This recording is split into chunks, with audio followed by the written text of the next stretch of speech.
यह वैदिक काल का समय था। शुरुआत में आर्यों का जीवन कबीले वाला था। वे एक जगह बसकर नहीं रहते थे, बल्कि पशु चराते हुए जगह जगह घूमते थे।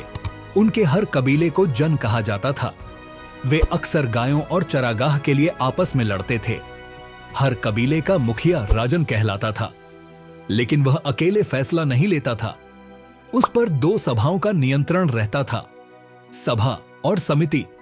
फिर लगभग 1000 ईसा पूर्व के आसपास एक बहुत बड़ा बदलाव आया। इंसानों ने लोहा इस्तेमाल करना सीख लिया।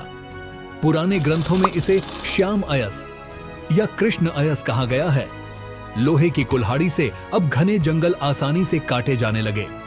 लोहे के हल से सख्त जमीन भी जोती जाने लगी। अब खेती ज्यादा होने लगी, अनाज ज्यादा उगने लगा, लोग एक जगह बसने लगे। अब उनका रिश्ता अपने कबीले से ज्यादा अपनी जमीन से हो गया। यहीं से जन्म हुआ जनपद का, यानी वह जगह जहां लोग स्थायी रूप से बस गए। जैसे जैसे खेती बढ़ी, वैसे वैसे बचा हुआ अनाज व्यापार में जाने लगा। व्यापार बढ़ा और व्यापार से शहर बने। इसे भारत का दूसरा शहरीकरण कहा जाता है। 6ठी शताब्दी ईसा पूर्व तक छोटे छोटे जनपद मिलकर 16 बड़े राज्यों में बदल गए। इन्हें कहा गया महाजनपद। बौद्ध ग्रंथ अंगुत्तर निकाय इनके नाम बताता है। काशी, कोसल, अंग, मगध, वज्य। इन राज्यों में शासन के 2 तरीके थे। पहला, राजतंत्र, जहां एक राजा शासन करता था, जैसे मगध और कोसल। दूसरा, गणसंघ, जहां कोई एक राजा नहीं, बल्कि लोगों की सभा शासन करती थी, जैसे वज्जी और मल्ल। शहरों के बनने से समाज पूरी तरह बदल गया। अब वस्तु के बदले वस्तु देने की जगह पहली बार धातु के पंचमार्क सिक्के चलने लगे।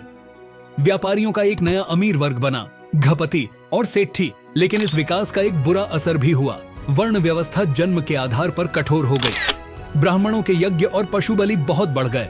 लोग परेशान होने लगे। तभी 2 राजकुमारों ने इसका विरोध किया, महावीर और गौतम बुद्ध।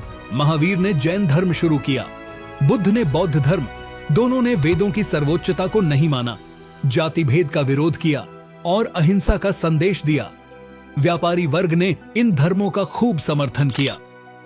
अब 16 महाजनपदों में सत्ता के लिए युद्ध शुरू हो गया और अंत में एक राज्य सबसे शक्तिशाली बनकर उभरा, मगध।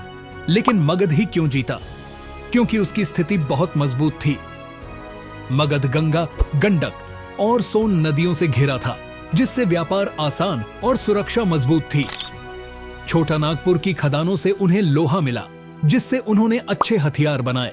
और सबसे खास बात, उनकी सेना में बड़ी संख्या में युद्ध हाथी थे, जो दुश्मन के किले तोड़ देते थे। अब मगध पर कई वंशों ने राज किया। बिंबिसार ने शादी और युद्ध दोनों से राज्य बढ़ाया।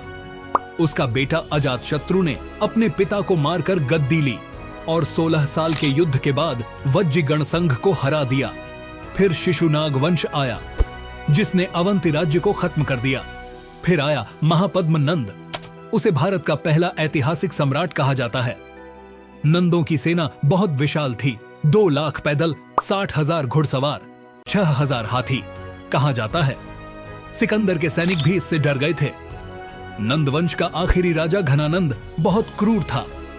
जनता उससे परेशान हो गई थी।